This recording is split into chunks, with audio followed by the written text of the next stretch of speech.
देख रहे morning prime. मैं हूं आपके साथ पंकज भार्गव। बड़ी खबर, तलाकशुदा मुस्लिम महिलाओं के गुजारा भत्ते पर सुप्रीम कोर्ट के फैसले पर all India Muslim personal law board ने एतराज जताया। बोर्ड ने फैसले को चैलेंज देने की बात कही है। बोर्ड के प्रवक्ता इलियास ने कहा कि सुप्रीम कोर्ट का फैसला शरिया कानून से टकराता है। All India Muslim personal law board का कहना है कि सुप्रीम कोर्ट के इस फैसले से मुस्लिम महिलाओं की मुश्किलें बढ़ जाएंगी। ये कहना यानी सुप्रीम कोर्ट के फैसले को चुनौती देगा। सैयद कासिम ने यह बयान दिया है और उन्होंने कहा कि इससे मुस्लिम महिलाओं की प्रॉब्लम्स जो हैं, उनकी मुश्किलें जो हैं बढ़ जाएंगी। All India Muslim personal law board का ऐसा कहना है कि सुप्रीम कोर्ट का ये जो फैसला है यानी गुजारा भत्ता को लेकर जो फैसला दिया है, उससे मुस्लिम महिलाओं की मुश्किलें और ज्यादा बढ़ जाएंगी। और बीजेपी नेता शाजिया इल्मी इस वक्त हमारे साथ जुड़ रही हैं। शाजिया, ये जो सुप्रीम कोर्ट का फैसला आया है गुजारा भत्ता को लेकर, अब इस पर जो एतराज जताया गया है उस पर आपकी प्रतिक्रिया? मुझे लगता है ये ऐतराज पूरी तरह से आधारहीन है और मुस्लिम महिलाओं की मुसीबतें बढ़ेंगी नहीं, बल्कि ये फैसला तो मुस्लिम महिलाओं के लिए राहत की एक गहरी सांस है। मुस्लिम महिलाओं को जो गुजारा भत्ता मिलना चाहिए, जो तलाकशुदा महिलाएं होती हैं, जिनके पास से आर्थिक जरिया नहीं होता गुजर बसर के लिए, उनके बच्चों के लिए, उनके खुद के लिए, और उनको तलाक देकर बस सड़कों पर दर दर भटकने के लिए छोड़ दिया जाता है। आखिर इससे तो उनके लिए तो बहुत ही ना सिर्फ फायदे की बात रहेगी, बल्कि एक बुनियादी चीज जो उनका हक है वो मिलेगा। और हर एक मुस्लिम महिला एक भारतीय नागरिक भी है। देश के जो सारे कानून हैं तो वो मुस्लिम महिला पर भी उतने ही लागू होते हैं। यानी कि जो भी कानून हैं महिलाओं की सुरक्षा के लिए, तो क्या उनसे मुस्लिम महिलाओं को राहत नहीं मिलनी चाहिए? क्या उनसे उनको वंचित रखना चाहिए सिर्फ इसलिए क्योंकि वो मुसलमान है? मुझे लगता है ये तो बहुत ही भेदभाव का एक। शाजिया, जरा ये समझाएं कि क्या ये एक शख्स की राय है या सब की एक राय ये है? यानी अब वो कह रहे हैं कि शरिया से टकराता है सुप्रीम कोर्ट का ये फैसला और अब चैलेंज करने की बात हो रही है। ये एक दो आवाजें हैं या फिर सब मिलकर ये कह रहे हैं? ये बहुत बड़ा मैं तो इसको एक सियासी जिद मानती हूँ। मुझे लगता नहीं है इसका धर्म से कुछ लेना देना है। और कुछ लोग हैं ये all India Muslim personal law board के, जिन्होंने अपने खुद के बारे में ही ऐलान कर दिया है कि हम सब कुछ धर्म से जुड़ी हुई संदर्भ की सारी बातें हम ही तय करेंगे। दरअसल ये धर्म की भी और वोट बैंक के भी ठेकेदार हैं। तो इन्होंने हमेशा ये किया है और मुस्लिम महिलाओं के जो हुकूक हैं उनको नज़रअंदाज करके उनको अंधेरे की तरफ हमेशा ढकेला है। शाह बानो केस से लेकर अब तक देखिए उनकी वही सोच है, बजाय ये कि वो और चीज़ों पर ध्यान दें। उनको सिर्फ और सिर्फ मुस्लिम पर्सनल लॉ यानी कि जो महिलाओं से जुड़े हुए मामले हैं, तलाक से, शादी से, सक्सेशन से, इनहेरिटेंस या विरासत से, या गोद लेने से या अडॉप्शन से, ये मुस्लिम पर्सनल लॉ इन्हीं पे लागू होते हैं और सबसे ज़्यादा इनका प्रभाव मुस्लिम महिलाओं पर पड़ता है। और इसी के चलते ये लगातार इस्लाम खतरे में है कि हमारे इस्लाम के साथ दखल अंदाजी है, हम हस्तक्षेप बर्दाश्त नहीं करेंगे, इस पर बात करते हैं और मुहिम छेड़ते हैं और साधारण मुसलमानों को बरगलाते हैं। शाजिया, जरा हमारे साथ यास्मीन फारूकी जुड़ रही हैं, मुस्लिम हकों की वो बात करती हैं। यास्मीन, क्या कहेंगी सुप्रीम कोर्ट के इस फैसले पर जो ऐतराज जताया जा रहा है उसको लेकर आपकी राय क्या है? पंकज जी, मेरा प्रॉब्लम ये, मैं एसडीपीआई की नेशनल जनरल सेक्रेटरी हूँ, सियासी पार्टी है। मेरा ये मानना है कि मैं 2001 से देख रही हूँ कि मुस्लिम महिलाओं को आफ्टर डिवोर्स बराबर हर्जा खर्चा मिल रहा है और कोर्ट दिलवा रही है। तो मुझे ये बातें जो आती हैं ये समझ में ही नहीं आती हैं कि जो 2001 से मिल रहा है उसमें नई क्या बात आ गई। मेरी समझ में नहीं आती हैं ये बातें। और बात जब आप ये करते हो कि मुस्लिम महिलाओं की, तो मुस्लिम महिलाओं की अगर इतनी तकलीफ, इतना दर्द है, तो जो मॉब लॉन्चिंग में जिनकी बीवियां और जिनकी बेटियां मर रही हैं, रांदा दरगाहें, आप ईमानदारी की बात करो। मुझे बेईमानी की बातें पसंद नहीं है।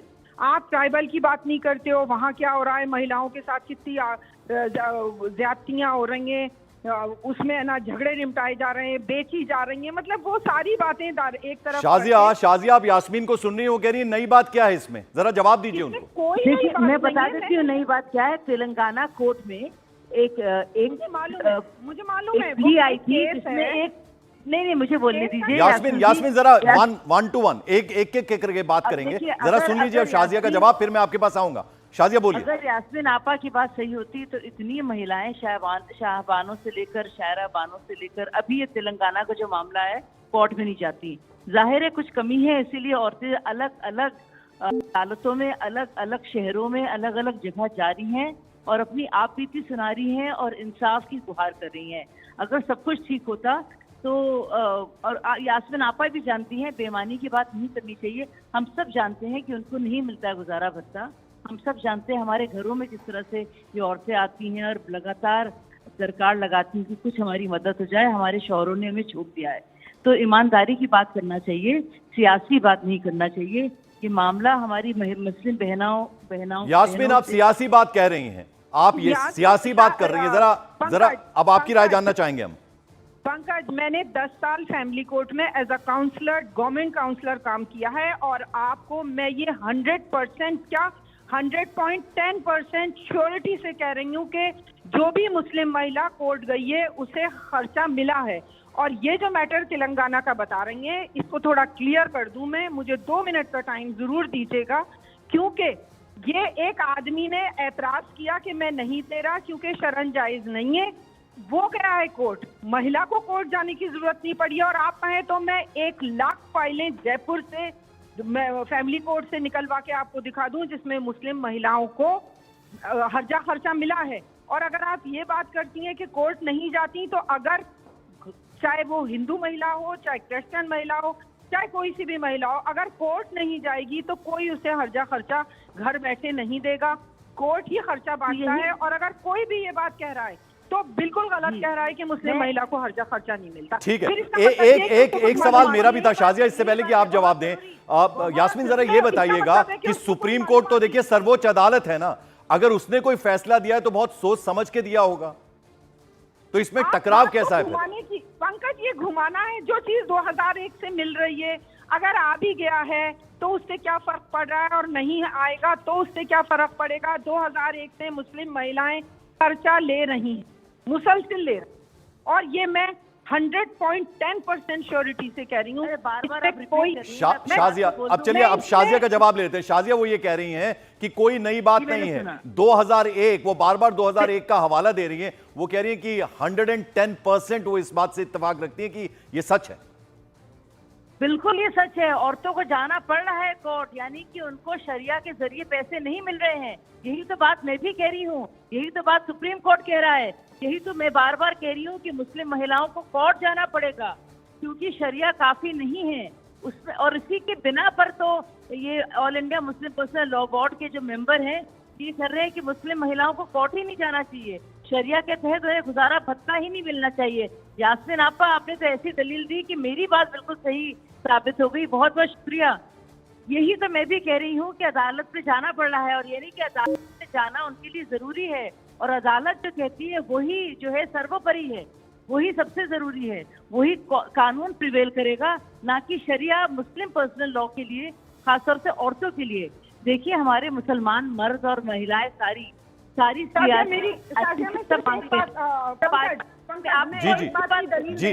शाजिया जी जरा 1 मिनट यास्मीन जी की बात सुन लें। यास्मीन जी, जो शाजिया कह रही है वो ये तो कह रही है कि जो बात मैं कह रही हूँ उसी को तो रिपीट कर रही हैं आप, इसमें नई बात कौन सी कह रही हैं आप? पंकज, मेरी एक बात सुनो, हिंदू लॉ में और सारे लॉ में बेटी को बराबर का हक दिया जाता है ना, जायदाद में बेटी को बराबर का हक दिया जाता है। मैं ये बात चैलेंज करके आपके चैनल पे से कह रही हूँ कि मुझे एक एनालिसिस करके ये सिर्फ बता दिया जाए कि कितने लोग अपनी बेटी को आधा हक दे रहे हैं। ये सब कहने की बातें, शरण ये है, लॉ में ये है, जो अपने कस्टम्स हैं सब उसी पे चल रहे हैं और उसी को मान रहे हैं। जब तक आपको कोई इंसाफ चाहिए, आपको अदालत का दरवाजा खटखटाना पड़ेगा। अच्छा यास्मीन जी, ये बता दीजिए कि एतराज किस बात का है, जरा इस शब्द को आप डिफाइन कर दीजिए। जो मुस्लिम पर्सनल लॉ बोर्ड ने एतराज जताया है, कहा है कि टकरावट है, एक टकराव है एक तरह का, तो इसको आप चैलेंज करेंगे। आप बताइए एतराज किस बात का है, ये जरा एक्सप्लेन कर दीजिए। नहीं है, वो बोलने का हक सबको है, हर आदमी को कोर्ट जाने का हक है, हर आदमी को बोलने का हक है। हम उन लोग चीजों पे एतराज करने वाले कौन होते हैं? कोर्ट अपने आप से हर आदमी को बोलने का हक है। आज भी उसके लिए बोले जाते हैं, कितनी पुरानी बात को चलिए हो गई वो चीज, कहानी खत्म हो गई, फिर भी हम बोल रहे हैं क्योंकि हमें बोलने का हक है।